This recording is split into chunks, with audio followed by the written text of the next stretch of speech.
Gunter, eu vou ler do meu celular, do meu WhatsApp, um texto que está sendo entregue por esses, digamos, as pessoas interessadas e dedicadas ao campo da defesa, com uma perspectiva de vamos somar esforços para fazer com que o debate sobre defesa e segurança nacional tome conta, inclusive, do regime de transição.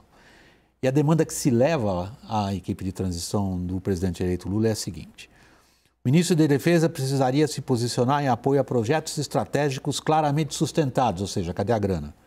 Política de recursos humanos sob total controle das Forças Armadas, ou seja, não mexam com o nosso sistema de promoção. Diálogo franco e respeitoso com os altos comandos. Está acontecendo?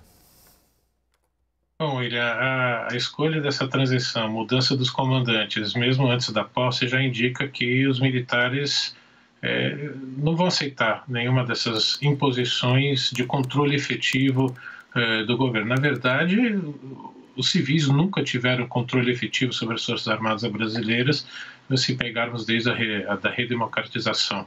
Tá? Então, efetivamente, essa autonomia que eles têm continuará com a indicação, se tudo for realmente no caminho do ex-ministro Múcio, assumir um ministro que não vai para o Ministério da Defesa para fazer transformações, é para continuar o mesmo de sempre.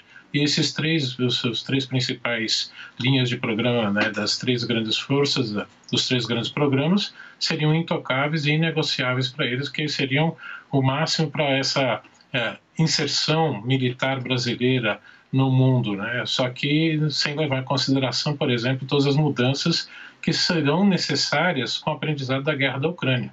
Então a gente continua preso no passado na visão militar brasileira.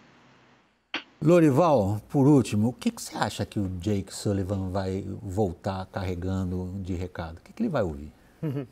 Ele gostaria de ouvir que o Brasil ouve as preocupações dos Estados Unidos com relação à Ucrânia, a necessidade de fechar as brechas das sanções contra a Rússia, porque os Estados Unidos estão detectando um aumento de comércio da Rússia com os países que não aderiram às sanções, e isso naturalmente inclui o Brasil. Então, os Estados Unidos estão numa ofensiva diplomática para convencer os seus parceiros a impor sanções contra a Rússia.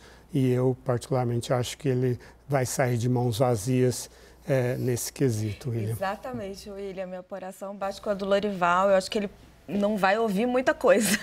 Se for o que eu ouço é que o Lula pretende escutar mais do que ouvir e não se comprometer com muito. Caio?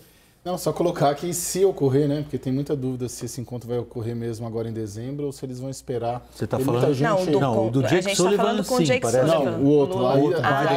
Não, eu estava falando do encontro do Lula com o Jake Sullivan, que eu acho que o Lula vai falar muito pouco. Esclarecido do que estamos falando, Caio? Não, é isso aí.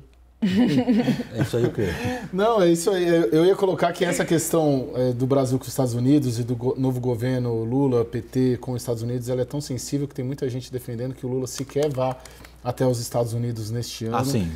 E eu vi que me disseram, poxa, o embaixador lá é bolsonarista, né? Que é o Néstor, né? Que é o diplomata, indicado pelo Bolsonaro, às vezes muito próximo ao Olavo de Carvalho, enfim.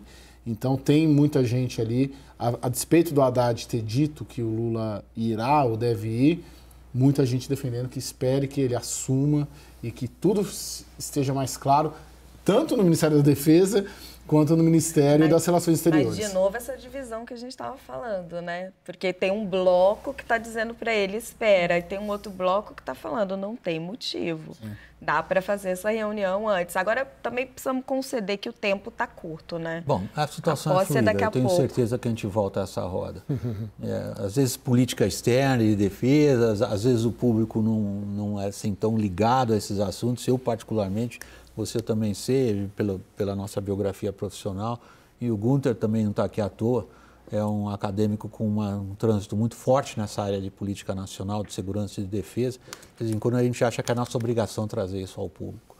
Gunter, então, são minhas palavras de agradecimento e despedida a você hoje. Meu boa noite, obrigado pela participação aqui no WW, Gunter, volte sempre. Eu que agradeço. Raquel, obrigado, boa noite. Lorival, como sempre, prazer tê-lo aqui na roda. Caio, igualmente, boa noite.